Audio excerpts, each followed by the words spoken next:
Season 2 of Written in Stone is supported by RAB. The mountains are our meeting place. This episode is sponsored by Tension Climbing, mastery over success.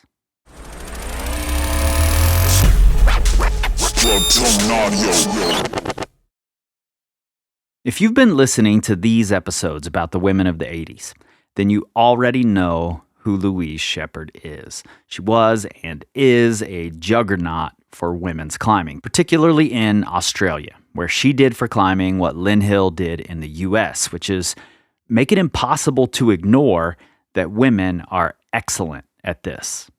And this was before everybody got the news from everywhere immediately. So yes, there needed to be a palpable example in all of the climbing hotspots. And there was.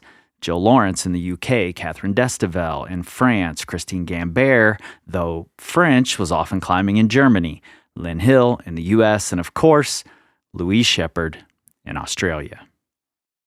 Louise and I only had a short time to chat, so I came in, researched and ready, and trying to fill some of the gaps that I hadn't been able to fill through my reading. And in turn, I got some great stories from Louise about climbing with the other women that we've been discussing.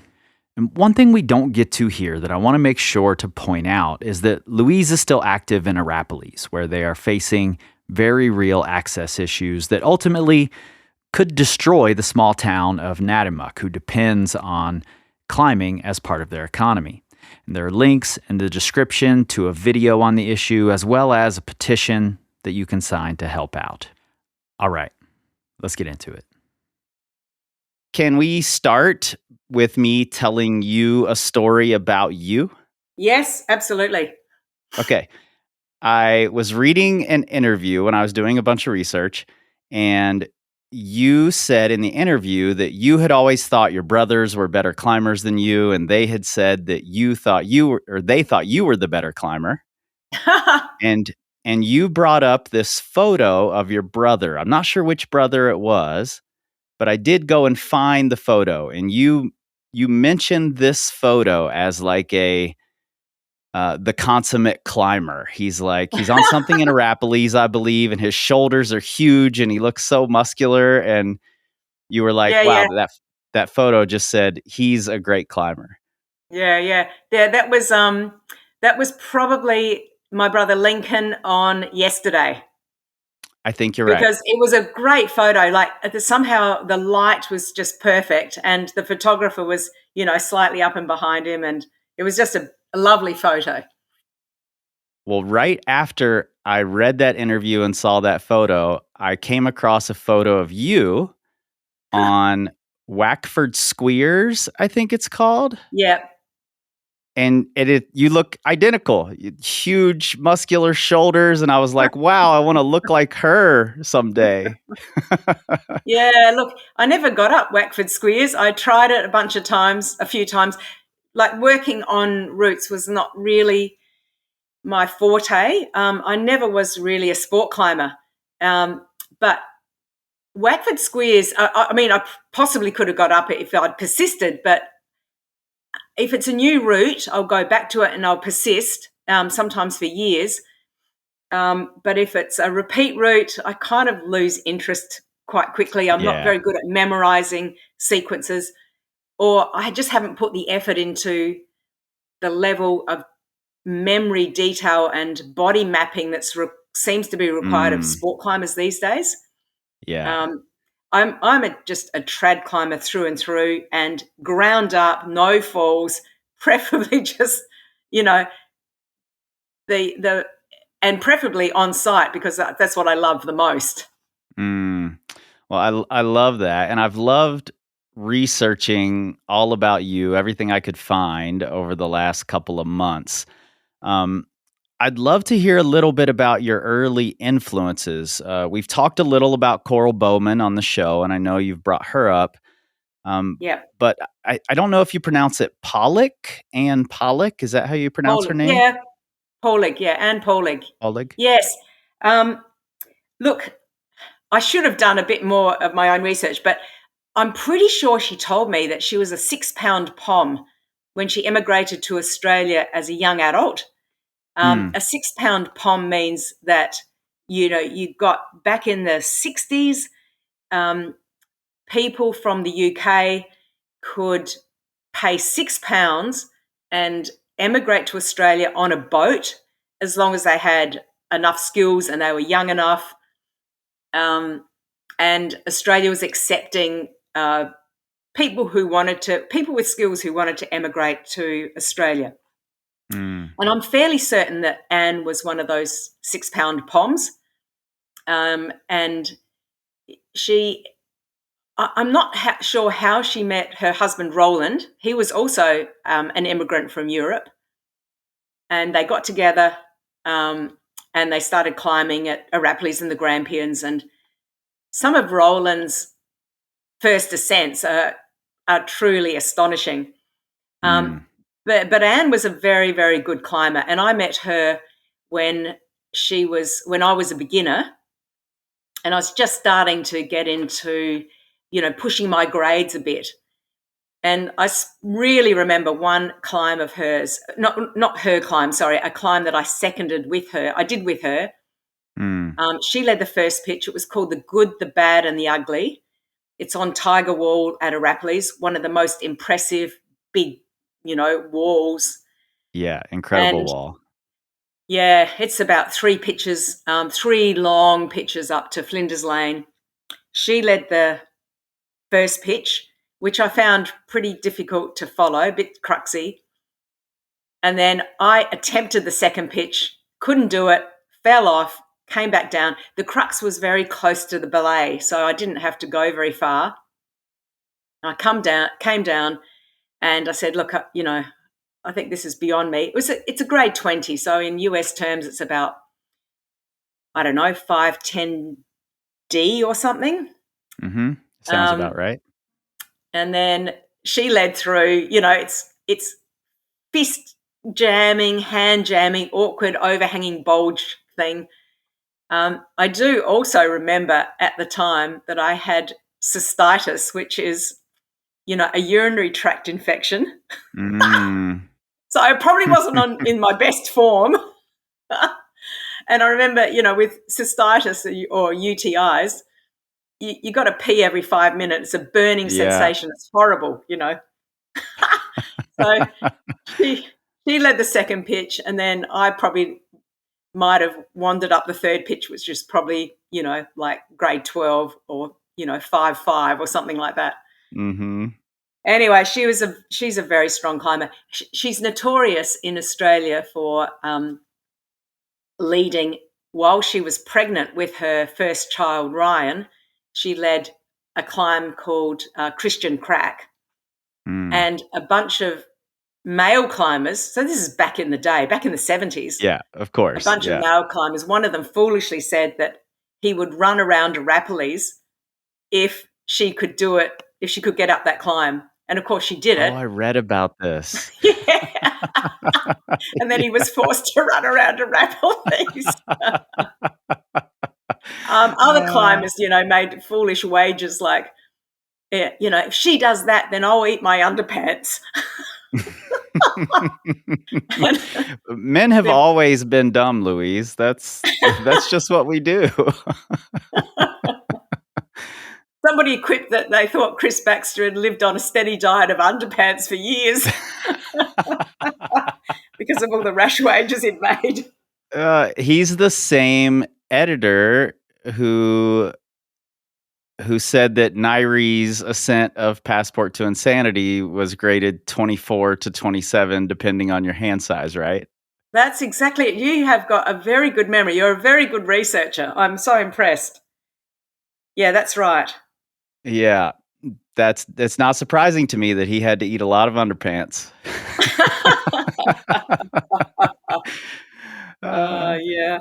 It's so powerful to be able to climb with other people who you can see yourself in, I think, especially when you're starting to really push yourself. So that must have been a really powerful moment to get to climb with her. Yes, yeah. Oh, no, the other thing about Christian Crack, she was pregnant with her first son. Yeah, so she was about, I don't know, maybe 3 or 4 months pregnant. She was definitely bulging a bit. Mm-hmm. So to be able to do that then in that condition, amazing. Yeah. And it's a tough climb. It's not a giveaway Christian crack. It's probably, 510D or something. And this is back in the 70s. Yeah. So hard for the day. Yeah, pretty hard. What about Coral Bowman? Talk to me about her. She was only in Australia for a short time, I think, teaching, right? Yes. Yeah. So I never met her in Australia. I met her in the US at least once or twice. I never met her, but she had just gone back to the US when I got into climbing. So our paths never crossed in Australia. But she was there was one thing I particularly remember about Coral was that she was able to do a boulder problem at Arapiles, which was a traverse very close to the ground, really crimpy. And because it was close to the ground and she was tiny, she was able to tuck herself under this overhanging boulder and scoot across. And I remember, writing something about this little traverse thing. And my partner at the time, Kim Carrigan, he said, right, I'm going to do the second ascent of that. And he worked it and he worked it and worked it. And finally, he managed to get across it. That's fantastic. A little tiny version of Lynn's Great Roof. Yes, that's right. When you met her in the US, was that on the same trip when you did the Naked Edge and the Diamond with Jean Ruich? I think so. I think Coral had already sort of got out of climbing a bit by then. So yeah, I don't think we went climbing together, but yeah, we met up. We probably had a cup of tea or something. But yeah, the Naked Edge with Jean. Yeah, I'm pretty sure I met Jean in Yosemite Valley, and then I met her up with her. Oh, actually, no, I probably met up with her first when in Boulder, and we started to do some climbing together. I remember doing the Naked Edge with her, but what I do remember was we did on the last pitch, which is, I remember being steep and overhanging. We were a threesome. I'm pretty sure Beth Bennett came along as well. So that was Jean Ruich, Beth Bennett, and me. We all led a pitch each or something. I can't remember who led the last pitch, whether it was me or Beth. But I do remember Jean following us, and she was absolutely petrified because somebody who belaying her, probably me, hadn't been paying attention, had been yapping away to Beth Bennett and hadn't taken in the rope quickly enough and, securely enough. And she got to the top and she was really mad. And I think it was my fault and I felt really bad. But, she got over it. You still went on to climb the Diamond together, so she must have. Yeah, she must have. That's right. She went to do it with a bloke and they had to bail for some reason. And so she and I went and did it. Yeah, it was a big day out. It's a big day doing the Diamond. What I most remember about the Diamond was the traverse pitch, which was my pitch, getting a few bits of, it was really sketchy, that traverse. I don't know if I was off route, but, I got a few bits, tiny wires in and then long run outs. It would have been just as bad to second as to lead. And, I was glad I was with Jean. She's a very solid climber. Yeah, important to have those people. And I think that was the first all-female ascent of the Diamond. It was, yes. Yeah. Yeah. Yeah. Talk to me a little about Evelyn Lees. She's one of the mysteries of my research. I haven't found a ton on her, but I know you two were great partners, and I'd love to hear about why. Yeah. Well, look, I first met Evelyn in the Valley in Yosemite.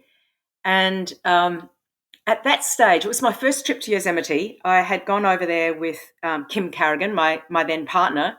Mm-hmm. This is the separate reality trip and those things? Yeah, that was kind of when... So my first trip to Yosemite, I was getting into crack climbing. I'd never done any crack climbing or slab climbing. So I was still virtually a beginner. I was still building up my strength. Got it. And when we got there, Kim said to me, he says, look, I've been to Yosemite before. I've done all the classics. You go and find someone else to climb with, and I'm going to climb with these hard British climbers over here, and we're going to do the roster, and we're going to do this and that. You know, he had his whole plan worked out. I remember every single morning I'd walk around Camp 4 asking people to go climbing with me. And generally I'd find some American boy who, you know, to climb with, and we'd do, I don't know, some of the classic moderate routes, 2 or 3 pitch routes. They always started in an off-width or a chimney, and the bloke would lead them, and I would just be astonished because I'd find those off-width chimneys really, really difficult. I just didn't know how they got up them, and then I'd get the nice hand crack and I'd whiz up that. Eventually, Kim said to me, why don't you climb with that woman over there? It was Evelyn. So we started climbing together, and yeah, we were about the same grade. You know, we did heaps of climbing in Yosemite and all around California and Colorado and the Gunks and all over the place. Suicide, Tuckeets, a lot of places in California and elsewhere. She was really good on, you know, the funky stuff, the stuff that's a bit run out or scary or slabby or unprotected, and also the off-widths and the chimneys, and, you know, she was good at a broad range of styles. I was technically stronger and, you know, better at the harder stuff, but I think actually she was the better climber because she had a very big range of styles that she could, and a good head. What did we do? Oh yeah, I remember. And then she came to Australia, and so we did a lot of climbing here. Yeah, and she excelled. I mean, I remember one story where she was climbing some nasty, difficult chimney pitch at Mount Buffalo in Victoria. Now, Mount Buffalo is granite, but it's not nice granite like, you know, like Yosemite and Squamish. It's horrible granite. It's really gnarly. It's got big fat quartz crystals that just want to eat you alive. And hey, I've just got this call from Noddy, and he's going to tell me about whether Anne was a 6-pound pom. Hey, Noddy. Okay. Hello, Lou. I'm just being interviewed right this moment for this guy from the US. Was Anne Portlig a 6-pound pom? I'm not sure. She did come out from England. She was English. I don't know if she was a 6-pound pom or not, but quite likely. Okay. All right. You just wing it. I don't know much more about Anne except that she had a very bleak childhood delivering papers and frosty cold snow in London, etc. Right. Okay. Thanks, Nod. I better get going because I'm in the middle of this interview. Okay. Right. Cheerio. Cheers. Bye. Sorry about that. I just thought I'd better check my sources.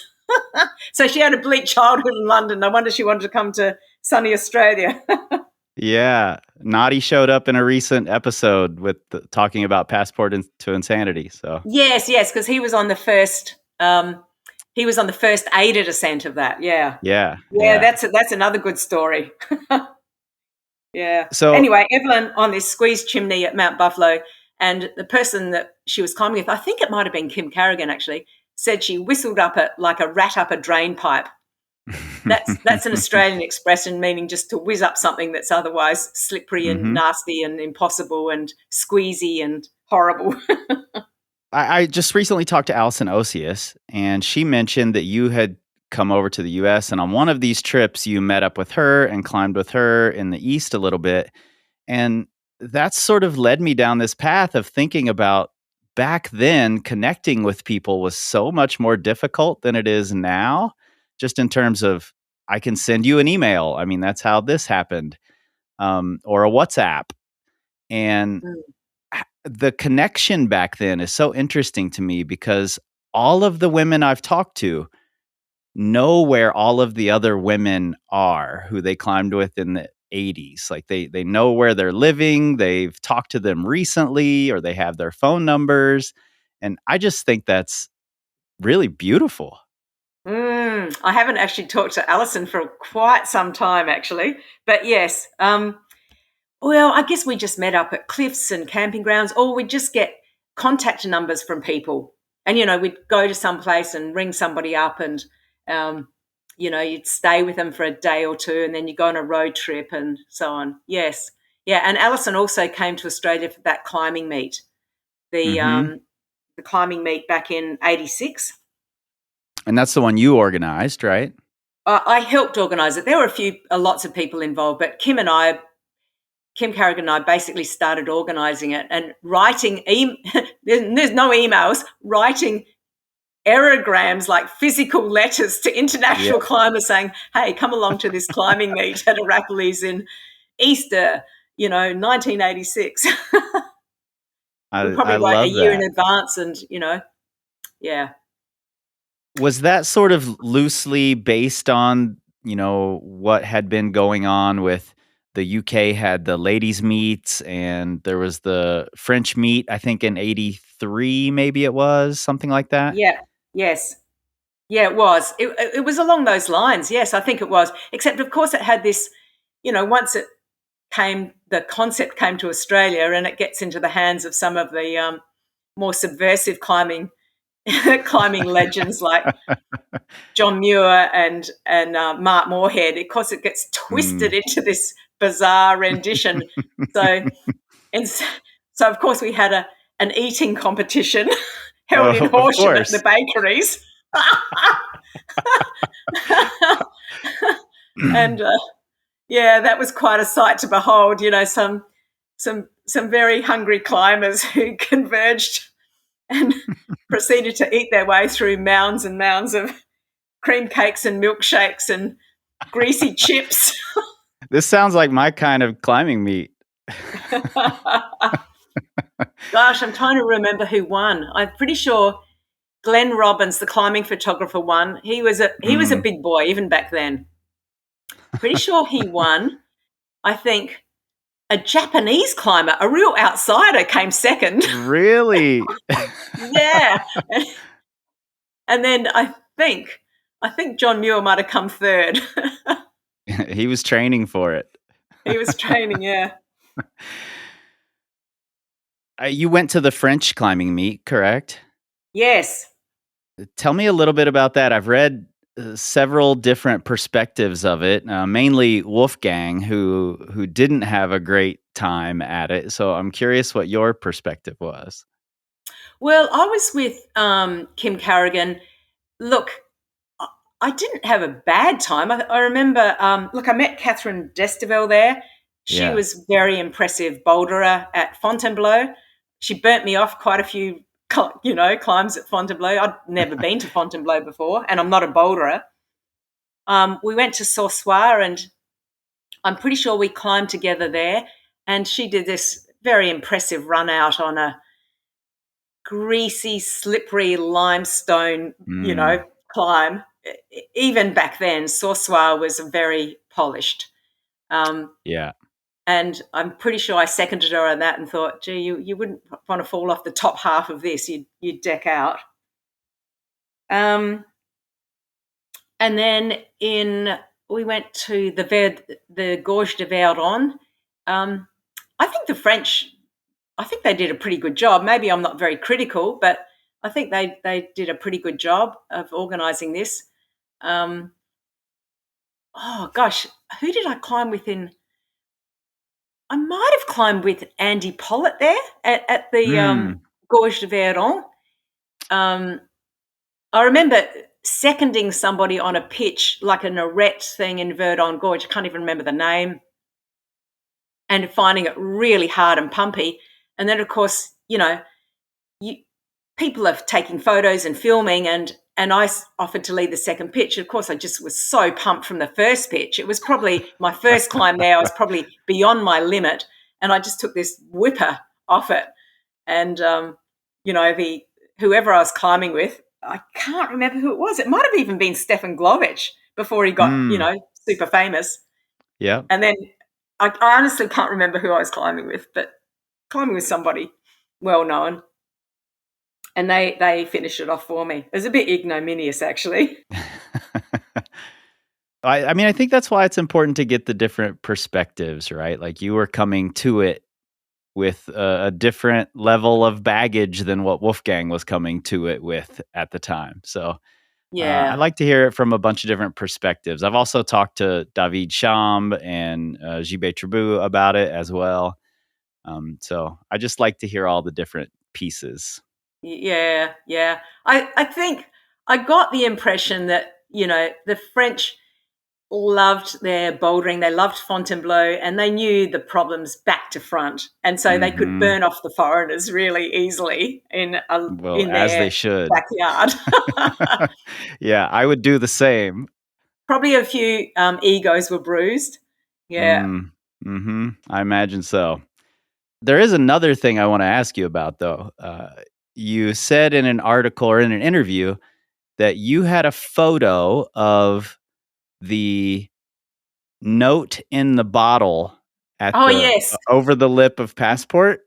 I do have that. Yeah, I do have a photo of that. A slide. It's not even digitalized. Most of my slides are still in slide form and they're not digitalized at all. Louise, we need to get that digitized. Look, I probably could do it actually.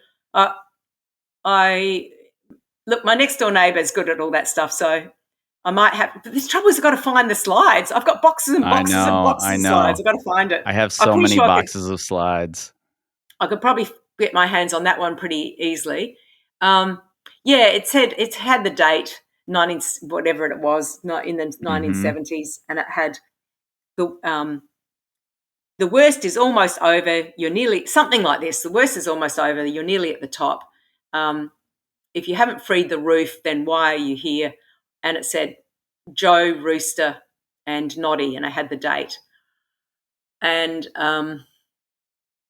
yeah, so when Nairi found the note, of course, she went straight round to Noddy's house because Yeah. she wanted her $200 or $500 or whatever the reward was. I love that story so much. It's sort of taken on a legend of its own. And I've heard, like, I think in an interview, you said it said $500 to the first person. Yes. And then the legend became $500 to the first man. And I'm just curious what it actually said. And now it's become such a piece of lore. No, I'm pretty sure it said the first person to have climbed the roof gets a reward of $500. And then Nairi takes the note around to Noddy, Keith Lockwood, and he looks at it and he goes, I didn't write this. I've never seen this. So he claimed absolutely no knowledge of it whatsoever. So the first name on the note was Joe Friend, or Rooster, as he was known back then. His name was in brackets, Rooster. His nickname was in brackets, Rooster.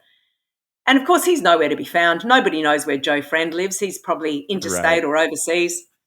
But I don't know if you've heard this story, but probably a decade later, I'm telling the story at a climbing meet in the Blue Mountains called Escalade. Mm-hmm. And I've got the slide of the roof and the note. I've got the whole story about how Chris Baxter said it was only grade 24 to 27, depending on your hand size, and but nobody had actually repeated it to be able to confirm anything. And that how Nairi was really annoyed by that, and asked for an apology in the next Wild magazine, and so on and so on. I was telling all this story, and then about the note and the reward, and how Nairi never got her $500 because, Noddy hadn't even written the note, hadn't seen it. And then we heard, and then that there was a rumor going around that she wasn't ever going to get her reward. Allegedly, this rumor came from Joe Friend because, number one, she had used chalk. And number two, she hadn't freed the roof anyway. Right. Which was, of course, a crock of rubbish because she had two witnesses. Mm-hmm. Yeah. But anyway, in the audience, apparently Joe Friend was in the audience, and he slinked out of the audience in the cover of darkness. And he just happened to have been sitting next to John Muir, and John looked up and saw this man sneaking out and recognized him as Joe Friend. So he really didn't want to pay his $500. Joe, friend, we need accountability. I love it. Was when Nairi did that, was that right around the same time as the Arapalis meet? Do you remember? Yeah, it was about the same time. Yes. I think Christine Gambert had come to Arapalis around the same time too. Yes. Yeah, she was a very solid climber. Yeah, I just did some research on her for our last episode, and she's one I hadn't heard much about, but seemed to be an amazing rock climber. Yeah, she was really. She was comfortable working on routes, and she would work on them until she got them. She was a very solid climber. Yeah, yeah. We had met at the climbing meet, and we'd done a bit of bouldering or something together. And then she came to Australia with her then husband, and they'd belay each other on different hard climbs, projecting. It was projecting in a time when projecting was a little more unusual. Mm-hmm. But yeah, she did some very pretty impressive ascents. Well, I know we're running out of time here, Louise, so I want to ask you about sheer heights. Can you tell me a little bit about that? I think that predated the climbing company, right? It did, yeah, it did. Yeah, so I set that up. I had a, it's actually sheer height, not with the S on the end, and it was a play on words on this famous American feminist called Sheer Height, she wrote a bunch of books she wrote some books about feminism and in the 80s, and I remember reading one or two of them, and her name was spelled SHEREHITE. So it was a play on words on her name, really. I love it. But she, I had a friend who said, "I'll pay your insurance for the first year." This is back in the 80s, so the insurance, legal liability, public liability insurance was, I don't know, $300 or something. He generously offered to pay it for me, and so I set it up. So this is before emails, before mobile phones, before text messages. You had to just ring a landline, and you couldn't even. I think it was even before answering machines. You couldn't even leave a message. You had to be home to answer the phone. Mm-hmm. But anyway, it lasted a couple of years. I took a few women out climbing. I actually reconnected with one of those women just recently, just a few weeks ago. Wow. We got back in touch, and I said to her, you got to come back to Arats. We've got to go and do Arachnis again, which was the first climb that I'd guided her on, back in the day.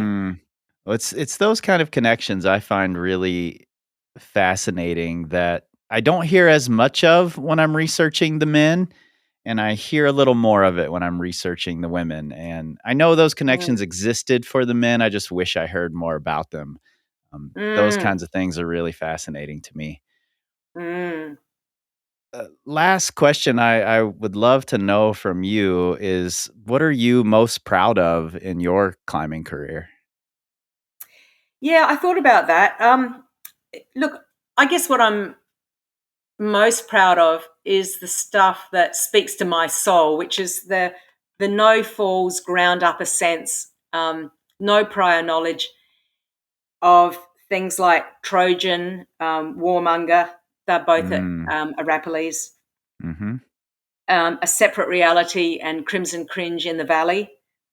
Tales of Power, I had one fall on. And back in those days, you didn't pull your rope when you fell. You just got lowered to the ground. Right. And then top rope up to your high point and then just keep going. That was the style of the time. Lord of the Flies in the UK. Routes like that are the ones that I'm most proud of. But, that's the thing about, and a bunch of more obscure routes in the Grampians that I did ground up with no prior inspection. That, you can see that there's a crack and there's protection, and, you'll be able to get gear in. So things like that, I think, I find most rewarding, most thrilling, on site.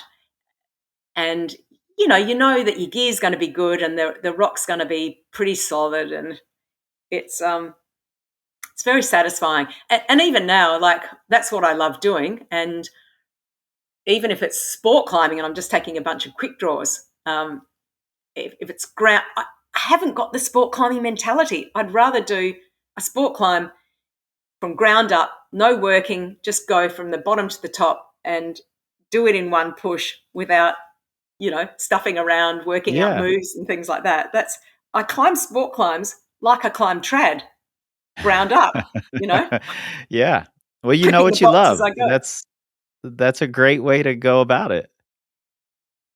And it kind of doesn't really matter the grade. If I'm climbing at my limit on a climb that I haven't done before, or maybe I've done before, but so long ago I can't remember anything. The so-called Alzheimer's ascent. I do heaps of them. Me too. It's still very rewarding to do those climbs, like in that style. That's what I like the most. Yeah. Well, I made a trip a few years ago through the Grampians and Araps and stayed in the Blue Mountains for a few weeks with some friends there, and had lots of conversations with the locals there. And several of the women brought your name up in conversation. So I know you've inspired lots and lots of Australian women and women elsewhere. And it's been a real privilege to me, for me to be able to chat with you, and to, you know what, Louise, hearing and seeing you laugh in this conversation does so much for my heart. So thank you. No problems. Look, I have to say, one of the inspiring women that in climbers in my life is Lynn Hill, and I did meet Lynn in, I think it might have been in California somewhere, like Tarkeets or Suicide or something, briefly, and then reconnected with her in the Gunks and stayed with her and her then husband Russ Raffa for maybe a night or two, and we did a couple of climbing days with another woman called Rosie Andrews, who lived in the Gunks as well. So the three of us went and had a climbing day somewhere in the Gunks. That was good. I think you belayed Rosie Andrews on her first 511. Oh, really? I think so. I think I read that somewhere. Well, that's probably true. She probably remembers it more than I do. Yeah. Yeah, that's part of these connections that I love. Yeah, I do remember a trip, a funny trip that we did, me and Rosie and Mandy and Jill, a couple of UK climbers, we did to Germany, to the Frankenjura, I think it was. Jill Lawrence or Jill Price? Jill Price. Yeah, and Mandy Glanville, I think. Mm-hmm. Yep. And we were staying with Wolfgang and Kurt Albert and that group. And they had just done a first ascent called Team Motivation. And we found this little, probably epoxy little climb just around the corner from that. And we thought, we could do this. It needs a bolt in it. So we borrowed a bolt kit and we put in a bolt. And somebody, I can't remember, one of us led it. One of us worked on it and finally got up it. It wasn't that difficult. It was probably, I don't know, grade 23 or 24 or something. And we called it Team Menstruation. Just as a bit of a... That's perfect. To the boys. I love that. Wow. Well, I know you have to go, and I could listen to these stories all day. So maybe we'll do this again some other time. I'm sure people would love to hear more stories. So thanks for doing this. Good to talk to you, Chris. You've done an amazing amount of research. You really have delved into the past quite thoroughly. I'm impressed. I am loving it. I'm loving pulling apart the ethics and the styles and trying to understand them all, and see what we've built on and see what we've left behind. And I just think it's all so important. And I just noticed that the women of the 80s weren't talked about that much in the magazines, and I had to do some deeper digging. So now we're on a 2-month side quest to learn more about the women of the 80s. Thank you. Yeah. Thanks, Louise. I appreciate it. No problems at all. Thank you. 1, 2. Written in Stone is produced by me, Chris Hampton, with help from Riley Rush for Plugtone Audio, a group of the best, most impactful podcasts in the outdoor industry. Over the next few weeks, our patrons will be getting an exploration of essays and articles by some of the women we've mentioned. You can join and hear those for free at the link in your show notes. And remember, this show is 100% rooted in the facts, but like Todd Skinner always said, never let the truth get in the way of a good story. And if you love what you're hearing, give us those 5 stars and a glowing review. Join our Patreon, the Secret Stoners Club, and tell everyone you know at the crag, at the gym, at that slideshow where the misogynists have to slink away in embarrassment, and together we can tell the stories of climbing's most important ascents, 1 decade at a time.